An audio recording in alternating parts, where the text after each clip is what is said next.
সাধনার পরে। শুটিং করতে গিয়ে অগ্নিদগ্ধ আরিফিন শুভ।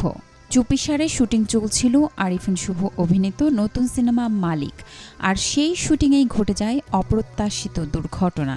রাজশাহী অঞ্চলে অ্যাকশন দৃশ্য ধারণের সময় আগুনে দগ্ধ হন আরিফিন শুভ।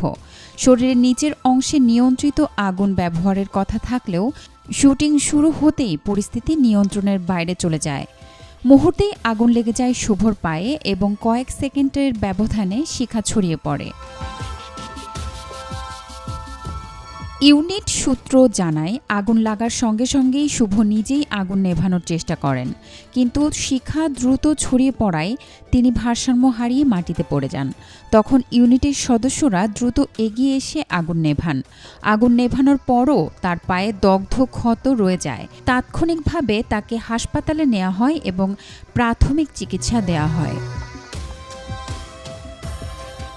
দুর্ঘটনার পর পরিচালক সাইফ চন্দন শুটিং বন্ধের সিদ্ধান্ত নিলেও শুভ নিজেই সেই সিদ্ধান্ত পরিবর্তন করেন।